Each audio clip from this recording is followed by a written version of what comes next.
So here we are with the new Koenigsegg Gemera. It's summertime here in beautiful Båstad, Sweden, and I thought it was time for a little update to, again, speak a little bit about this amazing machine we have created. This was really a dream of mine, I guess since my childhood in a way. A friend of mine's father, he bought a Lotus XL SE, one of the world's first full four-seater sports cars. When I say full four-seater, I would say maybe not as full as this one, but at least you could sit in the rear.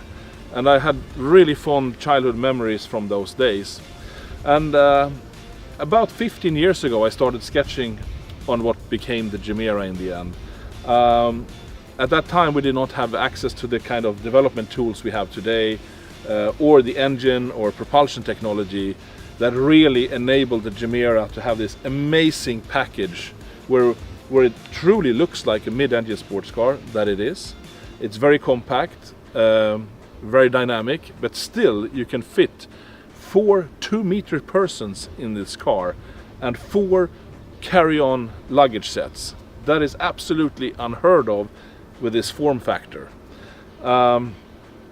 It is really a dream that is fulfilled for me, and I have to pinch myself when I look at the end result. It looks even better than my wildest dreams, actually. And the performance of this machine is truly out of this world. We're talking 0 to 100 kilometers per hour in under 2 seconds. We're talking 0 to 200 under 5 seconds. And it keeps on going on like that up until over 400 kilometers per hour. In the end we will see how fast it is, but the numbers are just staggering. The technology in this car is also otherworldly in many ways. We have a newly developed Koenigsegg engine, which we call the Tiny Friendly Giant. A 3-cylinder, a 2-liter 3-cylinder with 2 turbos and free valve technology that can run on completely renewable fuels.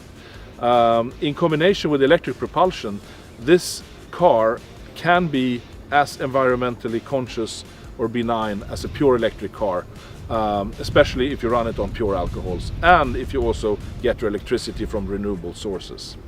The advantage of having this more complex drivetrain than just pure electric are several. We can have a much smaller battery pack, which means we can have more interior space.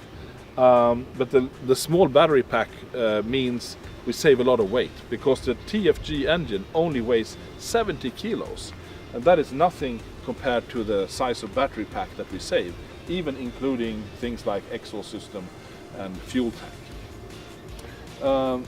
We have 4-wheel drive torque vectoring. On the rear it's pure electric, on the front it is the combustion engine with an electrical motor driving through a carbon fiber tube prop shaft to the front axle, and there we have developed a torque vectoring differential. So rear wheel torque vectoring, front wheel torque vectoring, and front wheel steering and rear wheel steering, plus adaptable shock absorbers and ride height on the chassis.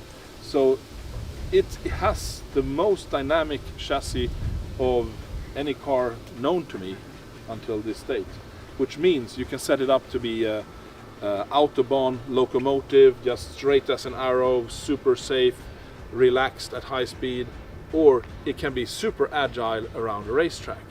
So it is really the idea to kind of eat the cake and keep the cake at the same time, avoiding compromise. So if you open up the hoods and the doors, I will show you this.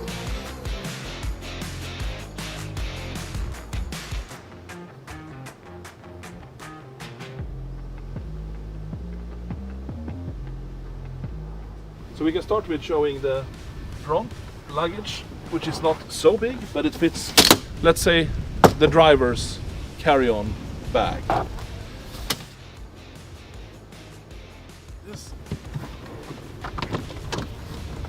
In the rear we have another 3 bags. So first you take out the center bag, and you can take out the other 2.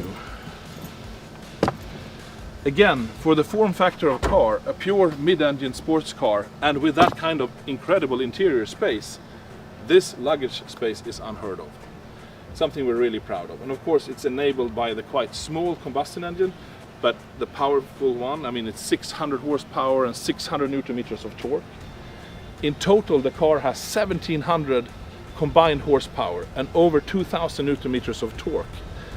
And together with the curb weight of under 1900 kilos, that is just unbelievable. I will showcase how the interior works as well. You have 8 cup holders. On the production car, they will be a little bit bigger than on this first show car.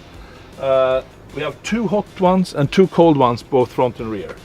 And in the rear you have a full infotainment system that can display internet, Netflix, you can look at the cameras around the car, you can record data when the car is driving. We have memory foam seats like we pioneered on the first CC8S almost 20 years ago. That idea never grows old. They mold themselves to your body, so they're really comfortable, even though they're very, very thin. The front seats are carbon fiber monocoque seats, and as we have integrated seat belts, normally a seat becomes very, very heavy when you have to have the structure strong up here for the seat belt. But with a hollow monocoque seat, which is actually manufactured with the same technology as the wheels, where we have our air core technology to make it as light and strong as possible. The seat weighs under 20 kilos with the seat belt mechanism. Unheard of for that type of seat. So I will enter now in the rear seat, just to show this is just staying where it is.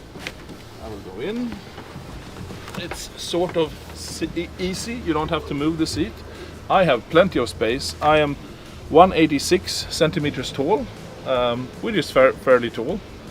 There are taller persons that we also showcase. You can be up to 2 meters and still sit fairly comfortably, which is unheard of for a 2+2, especially with this low roof height and compact sporty layout. So I will now exit.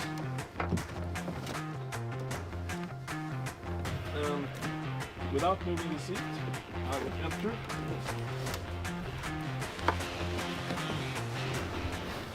And now I have plenty of space. My legs are fully stretched out. Sit super comfortably, and it's an open, airy feel. So this is really something we're proud of. This super unusual, super practical packaging of the car. Still, it's a true Koenigsegg in its form factor. Wraparound screen, smooth, aerodynamic, simple shapes, relatively short overhangs, and simple Scandinavian surface styling. So I think, yeah, that's it for today. Enjoy the summer. Cheers. Take care.